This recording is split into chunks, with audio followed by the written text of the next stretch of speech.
محمد بن عبدالرحمن انصاری نے بیان کیا، کہا میں نے محمد بن عمر بن حسن بن علی رضی اللہ تعالی عنہ سے سنا، انہوں نے جابر بن عبداللہ رضی اللہ تعالی عنہ سے کہ رسول اللہ صلی اللہ علیہ وآلہ وسلم ایک سفر غزوہ فتح میں تھے۔ آپ صلی اللہ علیہ وآلہ وسلم نے دیکھا کہ ایک شخص پر لوگوں نے سایہ کر رکھا ہے۔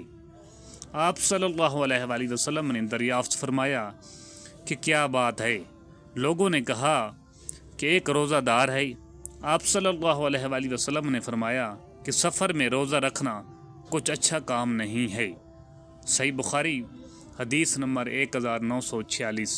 عبداللہ بن مسلمہ نے بیان کیا، کہا ہم سے امام مالک نے، ان سے حمید طویل نے، ان سے انس بن مالک رضی اللہ تعالی عنہ نے کہ ہم نبی کریم صلی اللہ علیہ وآلہ وسلم کے ساتھ رمضان میں سفر کیا کرتے تھے۔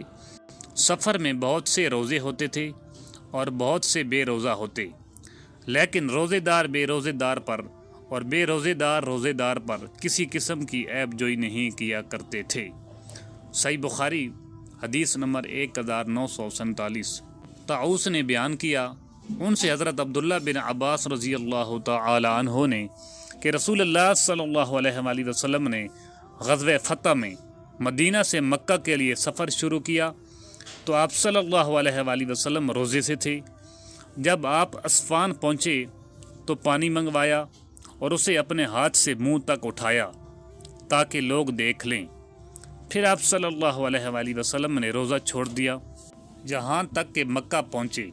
ابن عباس رضی اللہ تعالی عنہ کہا کرتے تھے کہ رسول اللہ صلی اللہ علیہ وآلہ وسلم نے سفر میں روزہ رکھا بھی اور نہیں بھی رکھا، اس لیے جس کا جی چاہے روزہ رکھے اور جس کا جی چاہے نہ رکھے۔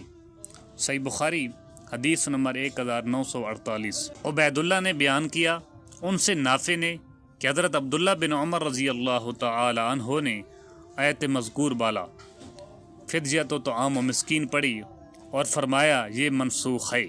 صحیح بخاری حدیث نمبر 1949۔ ابو سلمہ نے بیان کیا کہ میں نے عائشہ رضی اللہ تعالی عنہا سے سنا، وہ فرماتی کہ رمضان کا روزہ مجھ سے چھوٹ جاتا شعبان سے پہلے اس کی قضاء کی توفیق نہ ہوتی۔ یخجا نے کہا کہ یہ نبی کریم صلی اللہ علیہ وآلہ وسلم کی خدمت میں مشغول رہنے کی وجہ سے تھا۔ صحیح بخاری حدیث نمبر 1950۔